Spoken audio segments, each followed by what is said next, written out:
నమస్తే GTPL news కి స్వాగతం.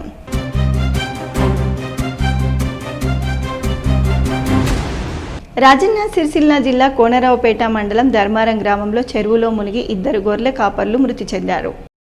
గ్రామానికి చెందిన ముడికే లక్ష్మీరాజం, కుమ్మం మొండయ్య గొర్రెలకు నీరు తాపేందుకు చెరువులోకి తీసుకెళ్లారు. ఈ క్రమంలో లోపలికి వెళ్లి గొర్రెలను బయటకు తీస్తుండగా ప్రమాదవశాత్తు చెరువులో మునిగారు. పోలీసులు మృతదేహాలను బయటకు తీసి పోస్టుమార్టం నిమిత్తం సిరిసిల్ల ఏరియా ఆసుపత్రికి తరలించారు. కాంగ్రెస్ పార్టీ రాజన్న సిరిసిల్ల జిల్లా అధ్యక్షుడు సంగీతం శ్రీనివాస్ గారి ఆధ్వర్యంలో పలువురు యువకులు పార్టీలో చేరారు. రాజన్న సిరిసిల్ల జిల్లా కేంద్రంలోని కాంగ్రెస్ పార్టీ జిల్లా కార్యాలయంలో ఏర్పాటు చేసిన చేరికల కార్యక్రమానికి ముఖ్య అతిథిగా గ్రంథాలయ సంస్థ చైర్మన్ నాగుల సత్యనారాయణ హాజరయ్యారు. ఈ సందర్భంగా కాంగ్రెస్ పార్టీలో చేరుతున్న యువకులకు పార్టీ కండువా కప్పి ఆహ్వానించారు. అనంతరం డీసీసీబీ అధ్యక్షులు సంగీతం శ్రీనివాస్ మాట్లాడుతూ నూతనంగా కాంగ్రెస్ పార్టీలో చేరుతున్న యువకులకు స్వాగతం పలుకుతున్నానని, ముఖ్యమంత్రి రేవంత్ రెడ్డి ఆధ్వర్యంలో ప్రజాప్రభుత్వం ప్రజల సంక్షేమం కోరుతూ అమలు చేస్తున్న పథకాల గురించి క్షేత్రస్థాయిలో అందరికీ తెలిసే విధంగా ప్రచారం చేయాలని తెలిపారు. ఈ కార్యక్రమంలో ఎస్సీ సెల్ జిల్లా అధ్యక్షుడు ఆకునూరి బాలరాజు, పట్టణ అధ్యక్షుడు చొప్పదండి ప్రకాష్, స్థానిక నాయకులు బడుగు భారత్, నాగరాజు, రజనీకాంత్ తదితరులు పాల్గొన్నారు.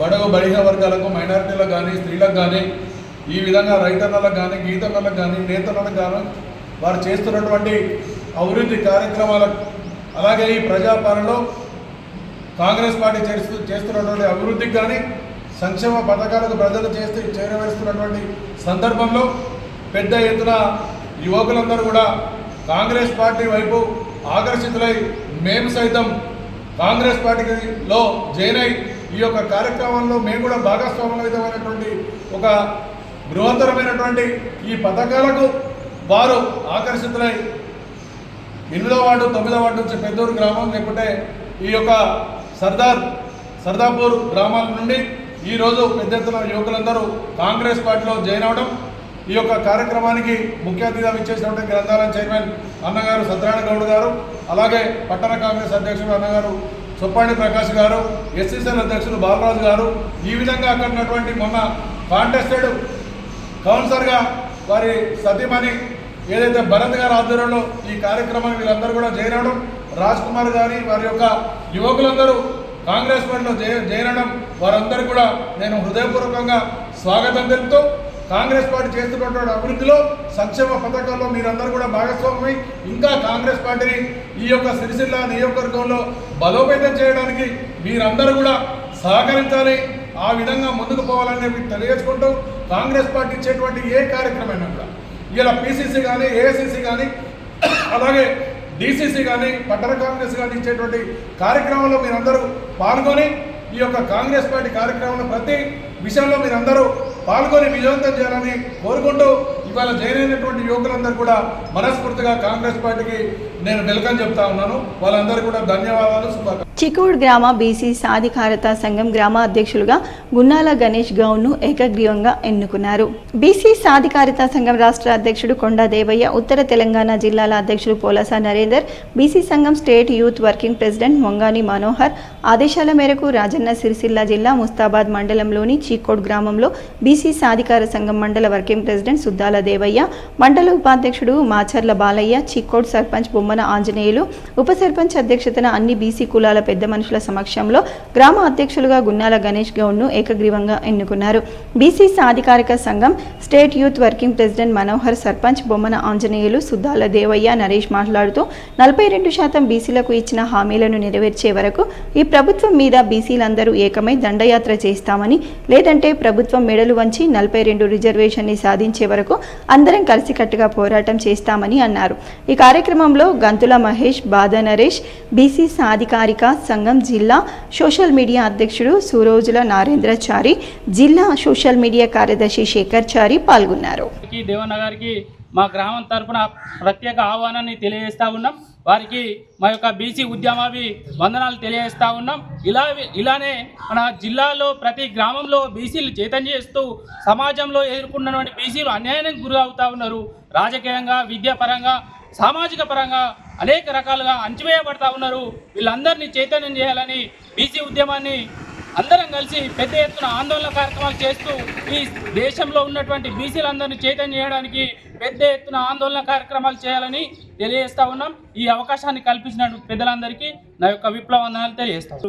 చీకోడు గ్రామంలో బీసీ కమిటీకి ఇచ్చేసినటువంటి పెద్దలు దేవన్న గారు, మనోహరన్న గారు మరియు ఈ కార్యక్రమానికి ముఖ్య అతిథి ఇచ్చేసినటువంటి మా గ్రామ సర్పంచ్ బొమ్మనంజన గారి ఆధ్వర్యంలో రాబోయే రోజుల్లో బీసీలు ఎదుర్కొన్నటువంటి సమస్యలపై బీసీలపై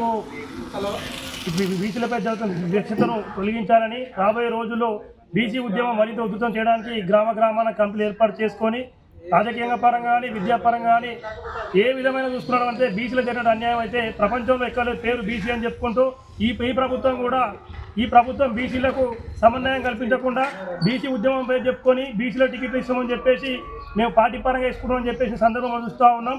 రాబోయే రోజుల్లో మా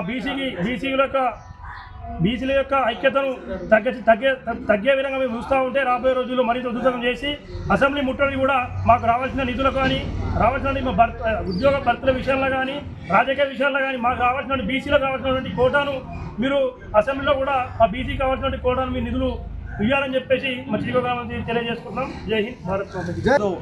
ముస్తాబాద్ మండలం చీకోడు గ్రామంలో ఇలా బీసీ కమిటీలు ఇవ్వడం జరిగింది. దీనికి ముఖ్య అతిథిగా మన మెంగన్ మనోహర్ గారు బీసీ రాష్ట్ర అధ్యక్షులు, మరి అదేవిధంగా వర్కింగ్ ప్రెసిడెంట్ మన దేవన్న గారు ఆధ్వర్యంలో ఇవాళ చీకోడు గ్రామంలో కమిటీ వేయడం జరిగింది. ఈరోజు ఈ కమిటీ ముఖ్య ఉద్దేశం ఏంటంటే మనం బీసీలం అనగదొక్కే కార్యక్రమం చేపడుతున్నారు కాబట్టి బీసీలకు 42% కానీ రాజకీయంలో కానీ విద్యలో కానీ వైద్యంలో ప్రతి ఒక్క దాంట్లో కానీ ఇలా బీసీలు ముందుండాలి. ఇలా బీసీలు అన్నిట్లలో రాజకీయంలో కానీ ఇలా అన్నిట్లలో ఎక్కువనే ఉన్నారు బీసీలు. మరి బీసీలకు అన్యాయం జరుగుతుంది కానీ బడ్జెట్లో కానీ బీసీలకు అన్యాయం జరుగుతుంది. బీసీలు మన ముందుండి ఇకనైనా ప్రతి ఒక్కరిలో పోరాడి మనం బీసీల హక్కులు సాధించుకునే వరకు పోరాడదాం. వీళ్ళ ఆధ్వర్యంలో ఖచ్చితంగా మరి తెలంగాణ ఉద్యమకారుల ఫోరం జిల్లా అధ్యక్షుడు వెంగళ శ్రీనివాస్ని అరెస్టు చేయటం జరిగిందని, అలాగే ఉద్యమకారుల ఫోరం నాయకులను ఈ ప్రభుత్వం అరెస్టులతో నిర్బంధించడం బాధాకరమని అన్నారు. తెలంగాణ ఉద్యమంలో పాల్గొన్న ప్రతి ఒక్కరూ మన లక్ష్యం కోసం, మన హక్కుల కోసం కలిసి పోరాడాల్సిన సమయం ఆసన్నమైందని అన్నారు. తెలంగాణ ముఖ్యమంత్రి రేవంత్ రెడ్డి గారిని ఇటీవల తెలంగాణ ఉద్యమకారుల ఫోరం రాష్ట్ర అధ్యక్షుడు ఆనంద్ కలిసి వినతిపత్రం సమర్పించడం జరిగిందని అన్నారు. రేవంత్ రెడ్డి తమకు సహాయం ఇవ్వాలని, త్వరలోని కమిటీ వేసి ఉద్యమకారులను గుర్తించి న్యాయం చేస్తామని చెప్పిన విధంగా వారి సూచన మేరకు రేపు తలపెట్టిన అసెంబ్లీ ముట్టడి కార్యక్రమాన్ని తాత్కాలికంగా వాయిదా వేయటం జరిగిందని అన్నారు. కాంగ్రెస్ ప్రభుత్వం ఎన్నికల ముందు తెలంగాణ ఉద్యమకారులకు 250 గజాల భూమి, 25,000 పెన్షన్, సంక్షేమ బోర్డు, గుర్తింపు కార్డు, హెల్త్ ఇన్సూరెన్స్ హామీ ఇచ్చి తీరా అధికారంలోకి వచ్చి 25 నెలలు గడుస్తున్నా ఇంతవరకు నెరవేర్చకపోవడం బాధాకరమని అన్నారు. ఇచ్చిన హామీని నెరవేర్చేంత వరకు ప్రభుత్వం మీద ఒత్తిడి తెస్తామని తెలిపారు. అరెస్ట్ అయిన వారిలో తెలంగాణ ఉద్యమకారుల ఫోరం నాయకులు రమణ, శంకర్, ఇజాగిరి, ఆంజనేయులు, దత్తాత్రి, టీయూజేఏసీ రాజన్న సిరిసిల్ల జిల్లా మహిళా అధ్యక్షురాలు శారద తదితరులు ఉన్నారు. ఎందుకంటే మీరు ఇచ్చిన హామీనే నెరవేర్చమంటున్నాం. ఎందుకంటే ఉద్యమకారుల గొంతమ్మ కోరికలేమి కాదు. మీరు ఏదైతే ఎన్నికల ముందు మేనిఫెస్టోలో 250 గజాల స్థలం కావచ్చు, ప్రతి నెల కూడా 25,000 పెన్షన్ కావచ్చు, మరి 10 లక్షల ఇన్సూరెన్స్ సౌకర్యం కావచ్చు, అదేవిధంగా ఉచిత బస్సు సౌకర్యం కావచ్చు, అదేవిధంగా ఉద్యమకారుల సంక్షేమానికి పెద్దపీట వేసి సంక్షేమ బోర్డును కూడా మీరు ఏర్పాటు చేసి ఉద్యమకారులకు న్యాయం చేయాలని చెప్పి ఈ సందర్భంగా మీ ప్రభుత్వానికి విజ్ఞప్తి చేస్తూ ఉన్నాం. ఇటువంటి కార్యక్రమాలు, ఇటువంటి ఉద్యమకారులను ఏదైతే ఇట్లా నిర్బంధించేటువంటి నిర్ణయాలు ప్రభుత్వం చేయడం అనేది చాలా బాధాకరం. ఎందుకంటే మీరు ఇచ్చిన హామీలపైనే మీరు స్పష్టత ఇవ్వకపోతే ఎలా అని ఇప్పటికే మీరు ప్రభుత్వం అధికారంలోకి వచ్చి 2.5 సంవత్సరాలు గడుస్తూ ఉన్నప్పటికీ కూడా మీరు ఏ విధంగా కూడా ఉద్యమకారులకు ఇచ్చిన హామీని గురించి మాట్లాడకపోవడం నిజంగా బాధాకరం. మొన్న పొన్నం ప్రభాకర్ గారు కూడా చెప్పడం జరిగింది, ఫిబ్రవరిలోనే కమిటీ వేస్తాం, ఉద్యమకారులకు న్యాయం చేస్తామన్నారు. ఇంతవరకు ఫిబ్రవరి నెల కూడా వెళ్ళిపోయింది, ఇప్పుడు మార్చి నెల కూడా వెళ్ళిపోతూ ఉన్నది. మీరు ఇచ్చిన హామీ ఏమైందని చెప్పి కూడా మేము ప్రశ్నిస్తున్నాం. ఎందుకంటే మొన్న బడ్జెట్ సమావేశంలో అయినా ఉద్యమకారులకు అయినా బడ్జెట్లో కేటాయిస్తారనుకున్నాం, కానీ అది ఉద్యమకారులకు మొండి చేయి చూపడం జరిగింది. కాబట్టి మేము దీన్ని ఖండిస్తూ చేపట్టినటువంటి అసెంబ్లీ ముట్టడి కార్యక్రమాన్ని వాయిదా వేసుకోవడం జరిగింది. ముందు కూడా మేము చెప్పేది ఒకటే, ఇప్పటికైనా ఉద్యమకారులను గుర్తించండి, ఉద్యమకారులకు ఇచ్చిన హామీలు నెరవేర్చండి, ఉద్యమకారుల ఆకాంక్షలు నెరవేర్చండి. ఎందుకంటే ఇప్పటికే వాళ్ళు ఆర్థికంగా చితికిపోయి ఉన్నారు. కొంతమంది మరి ఉద్యమకారులు కూడా చనిపోయిన వాళ్ళు ఉన్నారు. వాళ్ళని కూడా ఆదుకోండి. మరి చనిపోయినటువంటి ఉద్యమకారులకు మరి కనీసం ఒక 10 లక్షల ఎక్స్‌గ్రేషియా ఇచ్చైనా ఆ కుటుంబాలను ఆదుకోవాలని చెప్పి మరి ప్రతి నెల కూడా 25,000 పెన్షన్ ఇచ్చే విధంగా చూడాలని చెప్పి ఈ ప్రభుత్వానికి మేము ఉద్యమకారుల పక్షాన విజ్ఞప్తి చేస్తూ ఉన్నాం. ఈ వార్తలు ఇంతటితో సమాప్తం. తిరిగి వచ్చే బులెటిన్లో మళ్ళీ కలుద్దాం. అంతవరకు సెలవు. నమస్కారం.